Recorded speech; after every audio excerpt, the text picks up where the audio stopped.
在漫长的历史长河中，孔子以其深邃的思想、伟大的教育理念和卓越的道德风范，宛如一座巍峨的丰碑，屹立于中华文化的巅峰，成为了众人敬仰的至圣先师。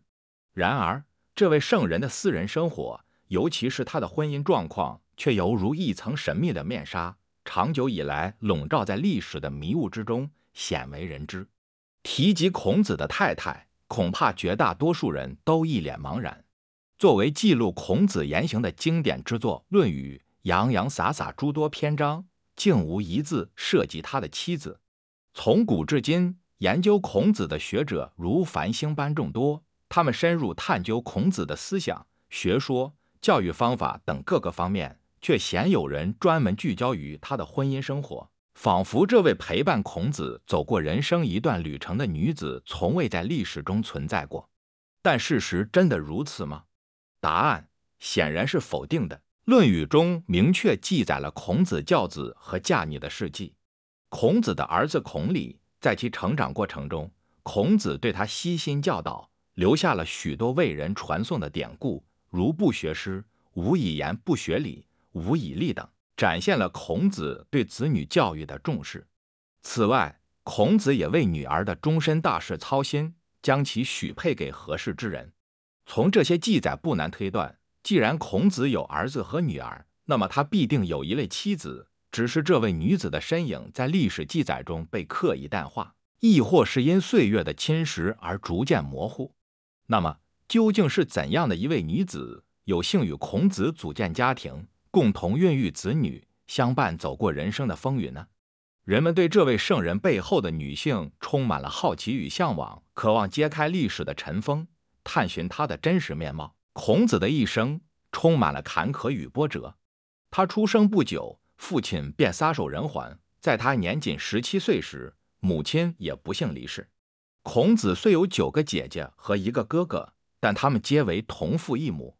更为不幸的是，他的哥哥孟皮身有残疾，跛脚的他在生活中也自顾不暇。在这样艰难的家庭环境下，孔子能够娶妻生子，自立门户，其中的艰辛可想而知。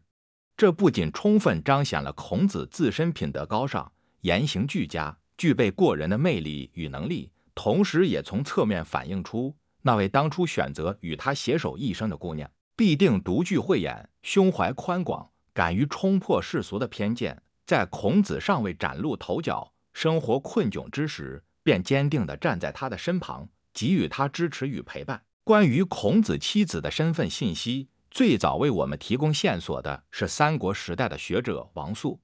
据《史记·孔子世家之索引》中记载，俺家语孔子年19，娶于宋之齐官氏之女。由此可知，孔子的妻子姓齐官，与孔子一样，同为宋人后裔。相同的民族文化根源，使得他们在交流沟通上多了一份天然的亲近感与共同语言。公元前533年，鲁昭公9年，19岁的孔子遵循母亲的意愿，迎娶了齐官氏之女。婚后的生活平静而温馨。1年后，齐官氏为孔子生下了一个儿子。鲁国国君鲁昭公听闻此事，特意派人送来礼鱼表示祝贺。孔子深感荣幸，为了纪念这一特殊时刻，便给儿子取名为李，字伯鱼。此后，齐官氏又为孔子生下一个女儿。原本拥有1儿1女的家庭，生活理应和和美美，充满幸福与欢笑，构成一个完美的好字。然而，历史的发展却往往出人意料。按照一些古书的记载，在为孔子生儿育女之后，齐官氏却遭遇了被休妻的命运。孔子成为了中国历史上最早卷入离婚事件的名人之一。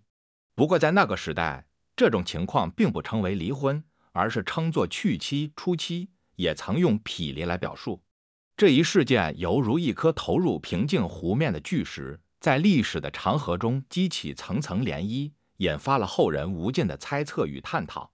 人们不禁要问，孔子为何要做出休妻之举？然而，令人遗憾的是，史书上对此并未留下明确的记载，我们难以从直接的史料中找到确切的答案。目前我们所能看到的，能在一定程度上反映他们夫妻感情状况的资料，仅有《礼记·谈公》中的一段记载：伯鱼之母死，妻儿有哭。夫子闻之曰：谁有哭者？门人曰：礼也。夫子曰：奚？其甚也。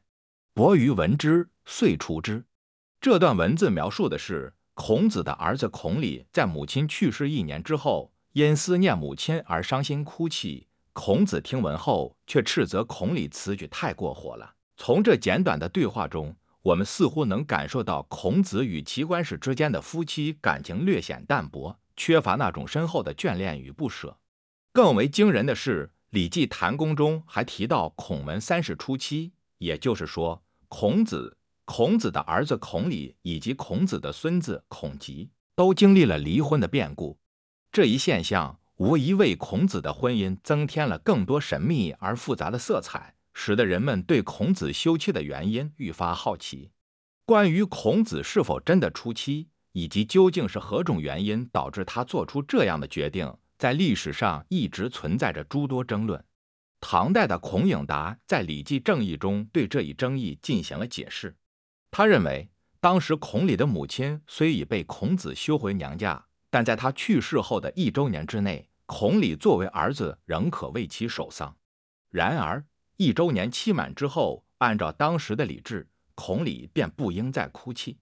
孔子听到儿子在服丧期满后仍在哭泣，认为这有悖于礼制，故而责备孔鲤。但这一解释是否就是孔子休妻的真正原因呢？显然，事情并没有这么简单。在当今时代，由于时间太过久远，相关资料又极为有限，我们想要确切地确定孔子离婚的原因，着实困难重重。不过，若从现代人的视角出发，综合多方面因素进行分析推测，孔子休妻的根本原因或许主要体现在以下几个方面。其一，齐官氏的口多言或许让孔子不胜其烦。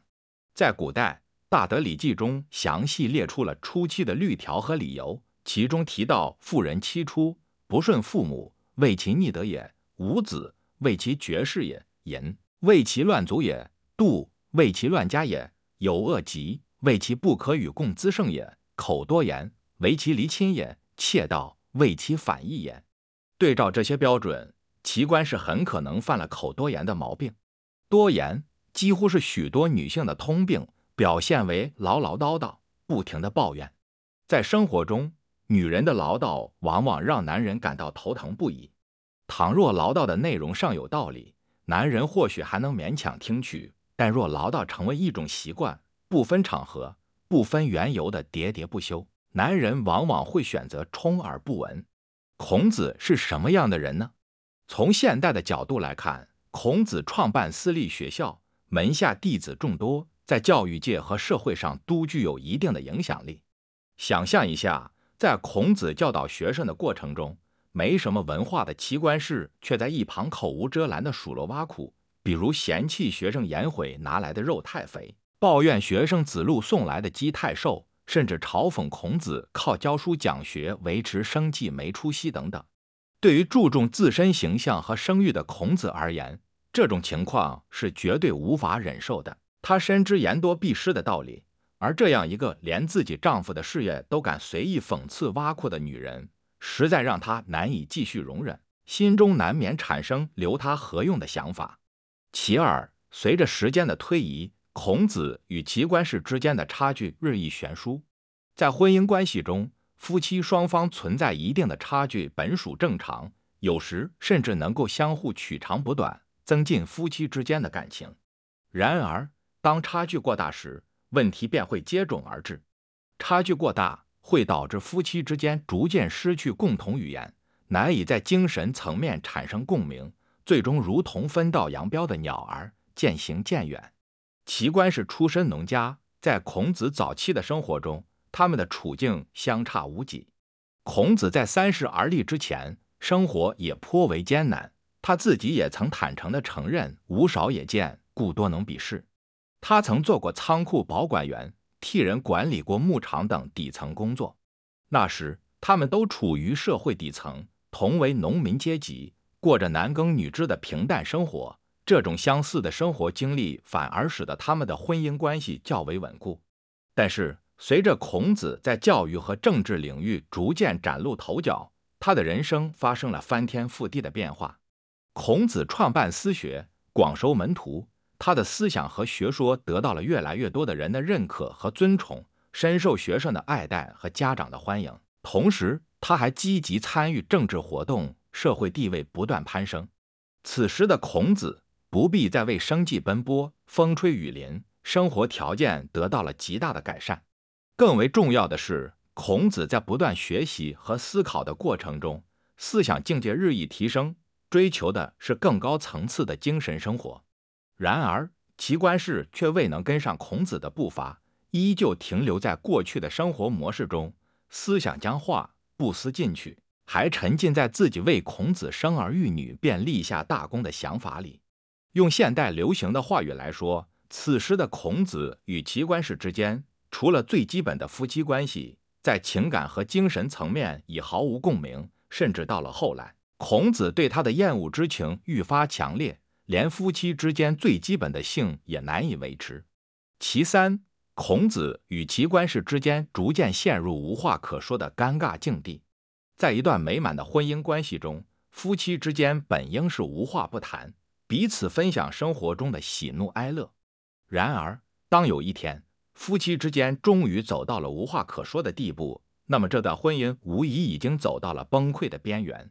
无话可说意味着夫妻之间的交流沟通完全中断，家庭氛围变得死气沉沉，这正是夫妻关系破裂的明显标志。在当代社会，中国式离婚往往遵循这样一个过程，从最初的无话不说，到后来因生活琐事产生争吵，争吵过后尝试和好，然而矛盾并未彻底解决，于是再次争吵，再次和好，如此反复，最终双方都感到疲惫不堪，懒得再争吵，进而发展到无话可说，彼此视若陌路，最终走向离婚的结局。令人意想不到的是，历史竟是如此惊人的相似。尽管《论语》并未详细记录孔子平凡的婚姻生活，但从一些细节中仍可窥探出孔子的生活状态。例如，书中提到孔子食不语，寝不言，这看似简单的生活习惯，实则深刻地反映了孔子婚姻生活的疲惫与无奈。一个男人每天与自己的妻子相对而坐，却不愿开口说话，不想说话，甚至不肯说话，这究竟说明了什么呢？这表明他在婚姻中已经感到无比的压抑，心中的话语无处倾诉，只能将其深埋在心底。这充分说明孔子与齐观世之间已经完全失去了交流的欲望和能力，没有了共同语言，那么他们的婚姻也就只剩下一条路可走，分道扬镳。孔子的婚姻犹如一段神秘而复杂的历史篇章，虽已被岁月尘封，但其中所蕴含的故事与思考，却依然能引发我们对婚姻、人性、社会阶层等诸多问题的深入探讨。孔子作为一代圣人，他的婚姻悲剧也让我们深刻认识到，婚姻不仅仅是两个人的结合，更是一场灵魂的对话与陪伴。在婚姻的长河中，夫妻双方需要相互理解、相互支持，共同成长，才能携手走过人生的风风雨雨，创造出幸福美满的生活。尽管我们无法确切还原孔子休妻的真实原因，但从这一历史事件中，我们可以汲取宝贵的经验教训，为现代社会的婚姻关系提供有益的借鉴与启示。然后习俗怎么样？然后执学生礼呀，请王阳明到贵阳书院、文明书院去执教，这影响就更大了。你在这个农场，毕竟偏僻之地，你有这么大的学问，要影响更多的人啊。王阳明后来被习俗所感动，所以他就从农场到了贵阳执教文明书院。就是在文明书院，王阳明提出了他阳明心学最核心的方法论，叫知行合一。你看其实前面的挺身入局和后面的知行合一其实是息息相关啊。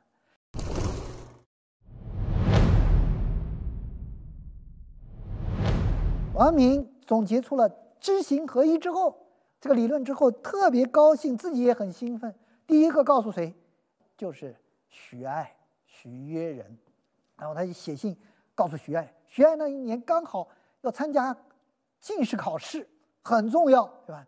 但是什么叫做最好的学生啊？什么叫薪火相传？徐爱看到老师创立了知行合一之后，新的学说、新的理论，很激动啊，放弃了进士的考试，赶到贵州，赶到贵阳文明书院来向老师请教。但是最好的学生不远万里来到老师身旁，并不只是附会附庸，学生要真知灼见，他不能理解什么叫这个知行合一，所以他就向王阳明提了2个问题，这个问题提得很关键啊。然后王阳明具体就他提出的问题解答了什么叫知行合一。我们来看看徐爱的问题。爱曰：如今人已知父当孝，兄当悌矣，乃不能孝悌，知与行分明是两事，怎么能说知行合一呢？你看，老师，给我举个例子，对吧？读书人、知识分子都知道应该怎么样啊？面对父母应该孝顺，然后面对兄长应该悌。儒家讲孝悌忠信，但是有的人并不能做到啊，不能孝悌，他不能做到。但是他不知道孝悌吗？当然知道了，但他做不到，对吧？知与行分明是两事。徐爱问得很清楚，对吧？很多人啊，知识分子都知道，读书人都知道这些道理，但是我做不到。这知行不是分开的吗？王阳明就举了一个例子，你说的这个是什么？这是个现象逻辑，这不是内在的那个本体，你只看到了现象。他说这个《大学》里有一段话啊，叫如好好色啊，如恶恶秀。当然，《大学》讲这个例子是为了讲诚意正心的。王阳明在这抽出这个例子来，它是个经典例子，对吧？放在这儿特别适合。什么叫好好色？就是我们喜欢看漂亮的，喜欢看美女，喜欢看帅哥。你看到了之后，你就心生欢喜，那是人之常情啊。这个恶恶秀，恶秀这个地方不读恶臭秀就是气味，恶秀就是各种难闻的气味。恶恶秀，闻到那个气味你就生厌讨厌，见到帅哥美女你就开心。王阳明就说，你是看到了帅哥美女之后才决定开心的吗？你是闻到了那个恶臭之后你才决定讨厌的吗？不是。我们生活中人看的都把它看成了一个前后逻辑，就是我们因果论嘛，我们看因和果总是认为先有因后有果，对吧？为什么会有这样的认识？这叫现象逻辑。但是王阳明讲不是的，王阳明太深刻了，举个例子就知道。这很多年轻人喜欢玩游戏，你在玩游戏的时候放一大招，一技能发出来，要等几秒钟才能看到他能不能击中对方。我告诉你真相是什么？当你放这个大招的时候，结果已经注定了。为什么呢？你用了什么样的招，同时这个算法就是它的那个底层逻辑已经在同时结果出现，这个因果是同时的。所以王阳明说，这个知行，真正的知行就是当你好好色的时候，好与好色它是同时出现的，恶与恶秀也是同时出现的。这一点非常深刻如果在底层逻辑去想，这叫什么？这就是一种量子纠缠态，不论隔着再远的距离，它没有时间的差异的，它是同时的。它就像一个叫知的量子，一个叫行的量子。所以王阳明接下来回答这个徐爱的问题，回答的深刻了他那句话怎么说呢？他说，某人知孝，某人知悌，必某人已曾行孝行悌，方可称他知孝知悌。此便是知行之本体。你不要看那个现象，我告诉你，真正的本质是什么？只有做到才是知道。我们现在年轻人很多人的问题就是，我知道但我做不到，间歇性踌躇满志，对吧？持续性混吃等死，是不是？为什么会这样？间歇性踌躇满志，就是我应该是一个巨大的陷阱。包括我们现在经常讲自律，其实自律也是陷阱，没有什么自律，应该自律啊。如果你的心不到那儿，所说的应该都是不知道。只有你的这个意念到了那个层次，你才会引领你的行动。你要怎么样？你要到那个目标，然后产生相应的行动，这叫知行合一。你不知，是因为什么呢？是因为你没有做到。今天我们学很多知识，我们接受很多信息，那个不是知道，那个其实是知晓。道是什么啊？道可道，非常道，对吧？道的这个甲骨文，它原来就是行走的大道，后来变成规律引申为。你要能站在现象背后的那个规律视角上把握住，那才叫知道。运动员，比如说，对吧？乔丹教你打篮球的技巧，跟你讲他的这个奥秘；刘翔跟你讲跨栏分几步；全红婵小妹妹告诉你跳水应该技巧是怎么样，然后说给你听，你知晓了，你能做到吗？不可能的。你知晓，你未必知道；你不知道，你就肯定做不到。但等到你做到了，你说与不说，你意识到不意识到，其实你已经知道了。这就叫知行合一。哎呀，这一点太深刻了。你想想，在中国的哲学史中，从尚书开始，到荀子、孟子啊，到后来这个宋明理学啊，尤其朱熹啊，这个程颐啊，都在争论一个叫知先行后还是行先知后的问题，知易行难还是行易知难的问题。所以此前都是分作两个先后啊，难易到底哪个？居然王阳明石破天惊把它合一了。所以我们细想，因为王阳明提出知行合一，我们才找到了这个世界的底层逻辑。我们就认定先有因才有果，先知道才做到，先觉察了才改变了。其实这是现象逻辑，真正的底层逻辑是什么？因果同时俱在，知道做到不可分离，觉察即改变。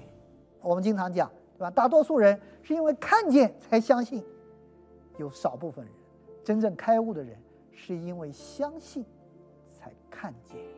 这叫知行合一，奥妙无穷。它其实揭示了我们这个宇宙的底层逻辑。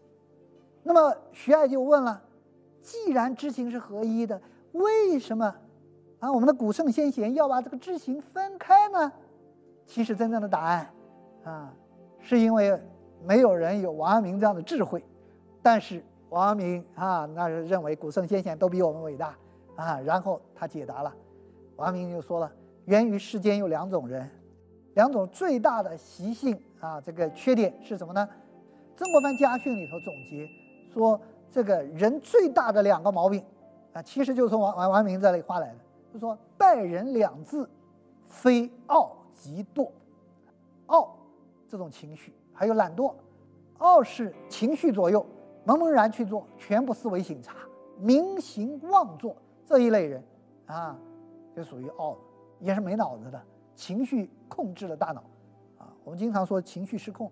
还有一种人茫茫然悬空去思索，全部是空想，又不肯着实躬行，这叫什么？这叫惰，本质上就是懒。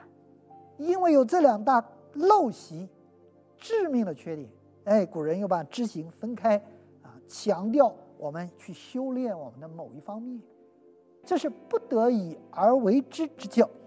这一点王阳明讲，这是解释替古人在这个解答。当然在现实中也确实是一个教育的良方有的人确实就是盲动，有的人是懒惰之至。当你看哪一方面要补足自己的短板然后才有可能知行合一。所以王阳明反复讲知行合一是什么？是本体本体是什么是最深的底层逻辑是真相。所以这个和王阳明所说的这个和，它既是一种真相，又是一种方法论要知道，让我们的生命明白了这种底层逻辑之后，然后在我们的生命中处处叫知行合一，这叫自求本体，然后就速悟支离决裂之病了。这知行合一，在中国哲学史上可谓是石破天惊。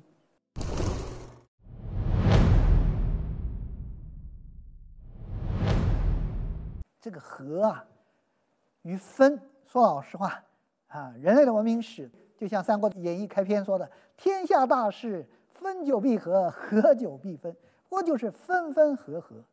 但这个分合的智慧真的是差异挺大。西方你看它就偏重于分，是吧？分则由现象及理分解分析。所以你看西方的科学哲学一开始去找这个组成世界的基本物质，古希腊时期就提出了世界的基本物质叫做原子。魏晋南北朝原子概念就传到中国来了。我们怎么翻译的？翻译原子叫末破，末破就是分不下去了。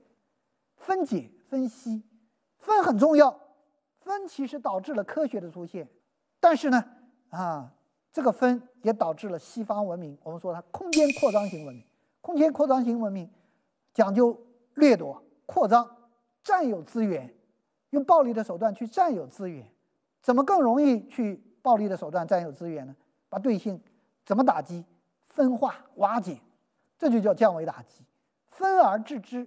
到今天，说老实话我们面临的世界局势，我们看到俄乌战争，看到中东局势，对吧？看到各个方面整个世界局势波谲云诡，都是因为西方的这种空间扩张型文明具有极强的这个侵略性、破坏性。可是东方文明不一样，我们的文明，我们华夏文明是什么？反复讲是一种时间延续性文明怎么样才能延续，才能稳定呢？我们中国文化讲和合文化，一个是和谐的和，和谐这个字甲骨文本字就是翁同龢的那个龢，很复杂它原来是一堆河管，很多河管排在一起，然后风吹过来，每个河管都发出自己的声音，这叫独立性。但是所有的河管排在一起，每个独立的声音合在一起，又形成一种和谐的共鸣。什么叫和谐？既不取消你的独立性，但是我们又有统一性，这最和谐的生活。第二个和文化就是知行合一的和。王明提出知行合一，前面还有什么？天人合一，阴阳合一。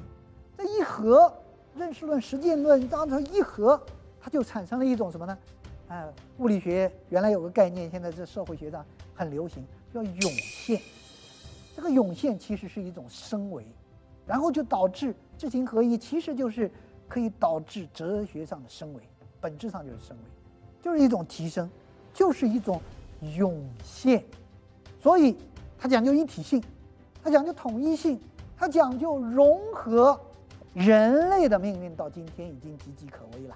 根据规律的发展这200年、这20年的它的发展，抵得上此前2000年，按物理学加速度越来越快的时候，就是它走向灭亡的时候。这个时候我们要思考人类的命运，而不是就着眼前的利益不刹车的按照此前的惯性，用掠夺、暴力、阴谋手段疾驰。德5年的时候也就是公元1510年，王明移任江西庐陵县令了，顺沅江而下，要经过湖南去江西沅江，他当年一路向前，就是逆沅江而上了在沅江上还遇到大风浪，船差点翻了。所以沅江是从贵州流到洞庭湖的，当年是逆流而上，现在是沿沅江一路而下，就到了沅陵沅陵在今天的怀化。根据沅陵当地的县志记载说，王明再次回到沅陵这个地方的时候，非常喜欢，特别喜欢沅陵这个地方就在这停留了很长时间。说阳明其俊人朴茂，留虎溪讲学，久之乃去。当时沅陵这个地方跟这个贵州也很近也没有书院但是呢，在城西有一座山这个山呢叫虎溪山，山上呢有座庙哎，这个庙叫龙兴寺，对吧？从前有座山，山上有座庙啊，看来名山上一定有这个好的庙。尤其是你看叫虎溪山龙兴寺，左青龙右白虎，这个地方全有了啊，所以风水也特别好。所以王阳明特别喜欢嘛，他当时就住在龙兴寺里，每日带着学生讲学静坐。王阳明自己非常喜欢这段生活，一是讲学的状态，一是讲静坐的状态。所以他后来就讲这个静坐功夫啊，阳明心学中啊特别重要的实操的一个训练叫静坐功夫。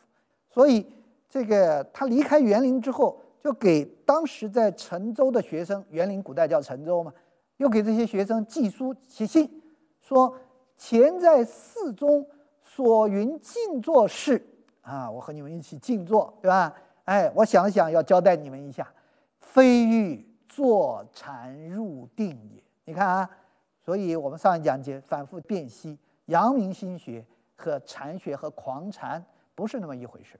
王阳明在宣讲心学的过程中，也怕他的学生因为形式上现象上的相近而误入狂禅一途。他说，尤其这个静坐因为佛家很讲究禅定打坐，其实儒释道三家都讲究静坐的。他说，我教你们的这个静坐，非欲坐禅入定也，盖因吾辈平日为事物分拿谓之为己，欲以此补小学收放心一段功夫耳。我这个静坐那是有来源的，收放心的功夫从哪来的？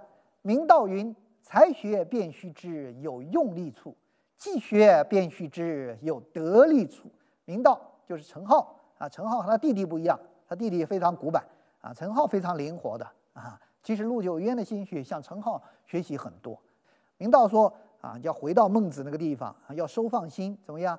才学学习之初就要知道人生根本，心力根本处；既学要知道得力处，还是要知道那个根本在哪里，时时不忘人生的根本。所以王阳明说：“诸有宜于此处着力，方有进步；一时是有得力处也。”所以你看，他离开后再写信回来强调的这一点就很关键。原来程朱理学讲格物致知，一切的努力学问的根脚在哪里呢？在于不停地向外在的事和物上去求理这就是向外求。而王阳明讲所有的学问出发点和归宿都应该在向内求，因为事物理都是什么？心外无事，心外无物，心外无理用这个才能去怎么样？才能回到孟子和孔子的儒学，叫什么？收放心而已。所以欲以此补小学一段放心功夫耳。这用了什么？用了孟子的典故孟子说：“人心也，义人路也舍其路而弗由，放其心而不知求，哀哉所以最关键的根本是什么？孟子有一句总结叫“学问之道无他，求其放心而已矣”。你看人们养的家禽家畜走丢了，都知道要把它找回来，可是我们的本心丢了呢？现实中的人却不知寻找对啊。有人说我们的本心丢了吗？没丢吗？你看看你每过2分钟就要刷一下屏，否则的话你就难受，是不是？我们今天完全被网络、被手机所绑架了，所以这个我们的心就像马克思说的，说人类正在走向一个未知的歧途叫异化。异化是什么？我们创造了一样的东西，本来是为我们服务的，是一种工具，一种手段。比如说人类创造了货币，对吧？金钱，但是后来人们却成为了金钱的奴隶。好，今天的第2个异化物出现了，什么？就是这个手机手机是不是一个工具是不是一个手段？你联系世界、了解世界的手段。但是今天到底谁是主人，谁是奴隶啊？有多少人这个几分钟找不到手机就开始着急了啊？只有奴隶找不到主人才会着急啊。在社会学上，这看来这个异化物越来越多。当这样的异化物出现的时候，我们的心思、我们的念头、我们的情绪都在外面。这个世界上99%的人和事，甚至99.9%的人和事，其实和你的生命本质都没有关系。有很多事情、很多信息都是冗杂。所以啊，对照着王阳明讲这个，王阳明当年有一首诗，我个人特别喜欢，他说：“人人皆有定盘针，万化根源总在心。却笑从前颠倒见，枝枝叶叶外边寻。”哪是从前颠倒见啊？在他身后，尤其在今天这个时代，所有人被阳明先生这2句话真是直中人生之窍要啊！我们现在的人都是枝枝叶叶外边寻啊，拼命的外边寻啊。王阳明早就说了，要像孟子那样求其放心，就把我们这个放出去的心，要知道收回来，收放心处才是静坐的关键。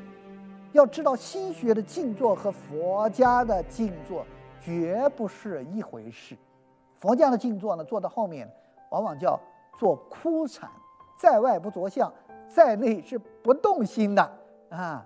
我们以为他完全不想，啥都不想，佛家也不是不想，叫非想。非想不是不想啊，因为在非想之上还有个层次，叫非想，这是一种玄妙的状态。你看那个《倚天屠龙记》里武侠小说，对吧？功夫最高的是谁？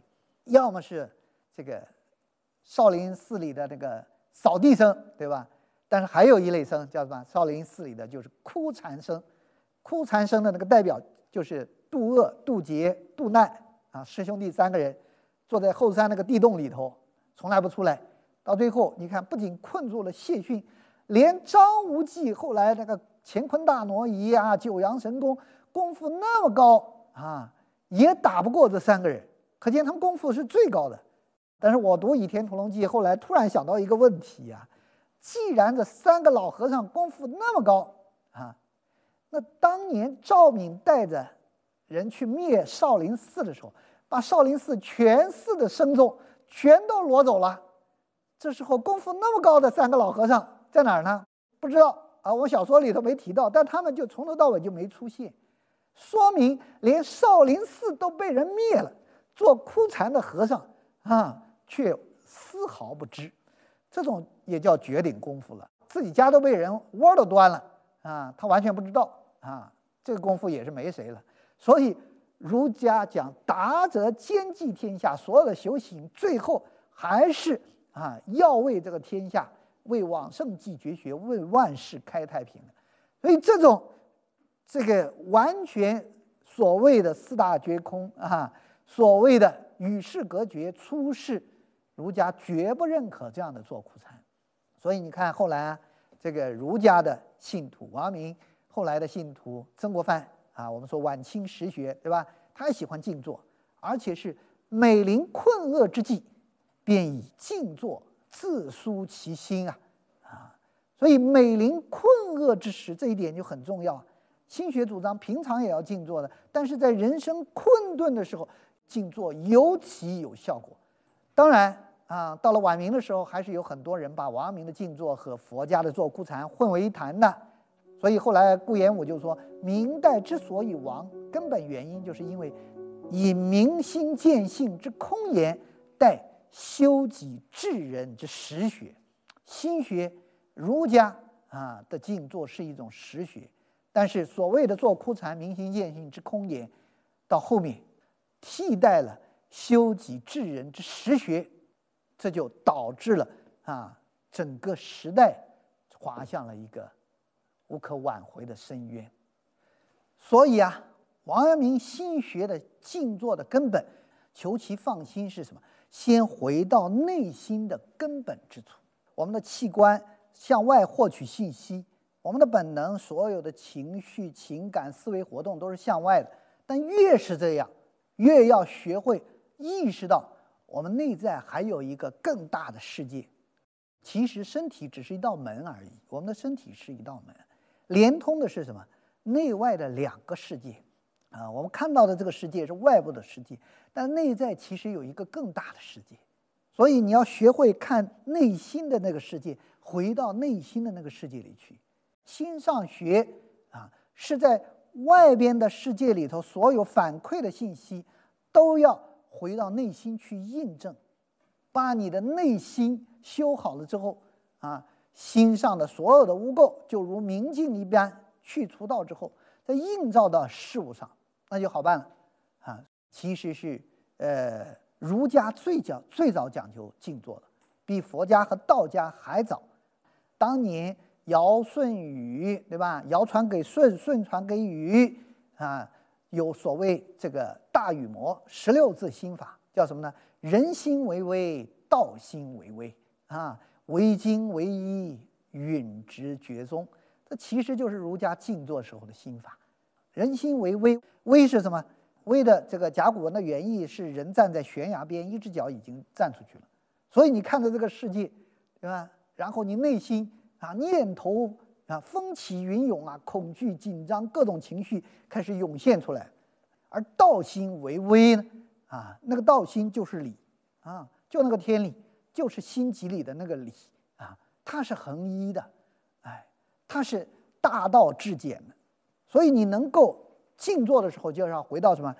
为精为一。乔羽当年向王阳明这个求教，王阳明就告诉他，治学的办法叫什么？学贵专，学贵精，学贵正。正就是回到那个精一之处，允直觉宗。所以这个时候，心上学的功夫啊，这是基本功才体现出来。当然了，曾经有一个学生也问啊，王阳明就问这个静坐的问题，说这个静时意觉意思好，才遇事变不同，如何？那意思说我静坐的时候啊，按照老师您讲的收其放心，那感觉也蛮好的，对吧？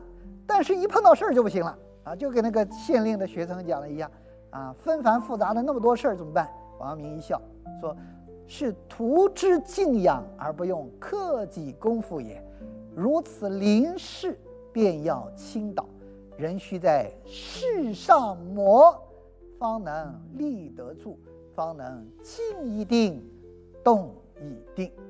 这就提出了第二个操作啊，很关键的步骤了。心上学之后叫事上练。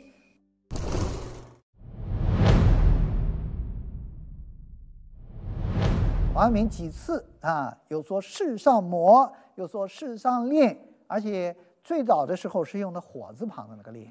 孙悟空是在哪里头练出火眼金睛的？哎，是在太上老君的八卦炉中啊。为什么是在八卦炉中练出来的火眼金睛啊？哎，因为八卦864卦就是代表着世间万象啊纷繁复杂的演化。所以为什么叫这个红尘即道场啊？工作是修行呢？这个八卦意喻的就是万丈的红尘啊！你要在这里头练啊。绞丝旁的练呢，也对啊。所谓入乎其内，对吧？啊，所谓沉浸式的体会，这个练啊，绞丝旁的练是什么呢？那个练是把布白色的布放到染缸里头去，对吧？然后进行染色，所以这个布匹的染色的过程啊，是什么？哎，是一个浸润的过程，是一个改变的过程。所以你要到红尘林中去练啊，然后才能反馈出什么呢？反馈出丰富而细致，乃至是极致的细节体验。所以这个事上练其实是非常关键的啊。如果只是这个心上学啊，那就是他讲的两种人啊，整日空想了，然后不进行心上学，那是明行妄作，要把它结合起来。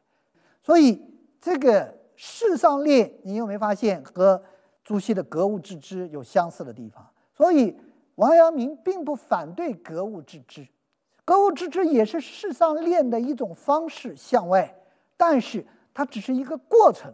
你注意，它叫事上练，说明他的出发点和归宿并不在世上，而在心上，对吧？所以他根本呢还是向内求。而这个程朱理学后来把手段当成了目的，也就导致了人们失去了自我，变成了顺民。卢林任上之后，第一天上班，考验就来了。王阳明刚坐堂，带着师爷衙役们刚坐堂，衙门刚刚一打开，呼啦一下涌进上千人，不是来围观新知县的，几乎是来围殴新知县的。大家拥进来之后每个人都在这吵吵闹闹、叫叫嚷嚷在官场上，很多人都是明哲保身先自保。王阳明没有，就坐在那儿听着这些人叫叫嚷嚷，这是一份静气这个叫什么？这个叫气场气场特别足。所以你看，学了心学之后，首先一点，你人生的气场就不一样美临大事有静气。王阳明不动声色坐在那儿听明白了，在这个反抗收税，当地收这个葛布税、葛杀税是一个新的税种，3年前没有这个税的3年前这个卢林每年上交国家财政收入税收是交多少银子呢？3498两，这是王阳明记载下来的等到王阳明来上任的时候，各种税，尤其这个葛布税加在一起，已经超过了上万两了。王阳明一听，在逐一求证了一下之后来龙去脉一搞清楚，然后就当时对着这些卢林的老百姓说：“你们放心，你们的诉求我觉得是合理的。”王阳明就打包票有我在，这个税我们卢林就不交了。王阳明为什么有这个胆魄，有这个决断呢？在这么短的时间里头，王阳明后来有一个特别大的长处，就是他的调查研究的能力超强。王阳明在短时间内就梳理清楚这个事情的来龙去脉。为什么此前卢林没有葛布税，但这3年然后突然出现了一个葛布税呢？而且这个卢林当地是不生产葛布的，江浙这一带才生产葛布葛纱，为什么要交这个葛布葛纱的税？原来我们讲这个大明王朝最大的问题是什么？宦官乱政，然后这个宦官中间派到地方去做税监，皇帝封建威权，喜欢程朱理学嘛，不相信老百姓的，也不相信官员的，然后另派一部分宦官到地方是去监察收税。税监，明朝的宦官特别的贪钱，他没别的爱好再加上明代又是特务政治，特务政治的权力又掌握在宦官手里头，巧立名目，新设税种，而且很多是随意新设的税种。所以王阳明一知道这个葛布税是因为吉安府3年前新来了一个姓王的税监宦官，他来了之后才设的。王阳明立刻心里门清一样王阳明为什么被贬到龙场？就是和宦官做斗争我们说吃一堑长一智，是不是？不，王阳明悟出心学之后，更是那个大无畏然后当着老百姓就说这件事包在我身上，然后就给吉安府写信。我们说过，王阳明写信的功夫非常厉害他一写信四州知州就怕了他了。水西宣慰使安贵荣就成为他的好朋友了。他给吉安府写信，其实就是写给这个税监这个王太监的。然后在这个信里头，就把这件事官场上很多人讳莫如深的潜规则，就把这个底儿给抖开了。这一定是你王税监来了之后才加的税。然后就讲说，庐陵县3年前1年加起来说收税不过是3498两，现在为什么我们知道这么具体的数字？就是因为王阳明的这封信里头明确提到，他说现在已经达到了上万两，增加了好几倍了，老百姓的日子简直没法过了。你这叫什么？你这叫竭泽而渔而且这个税，尤其葛布税叫什么？它是莫名其妙的。庐陵这个地方将军他不生产葛布葛纱，你凭什么要收这种税呢？所以因为加了这莫名其妙的税之后，百姓愈加惊惶，恐自此永为定额，就点明这个格不税，它是不合理税种。你既然是不合理的，也不知道将来什么时候能取消啊，也不知道你这是临时性税种还是永久性税种，老百姓心中当然就会惶恐了。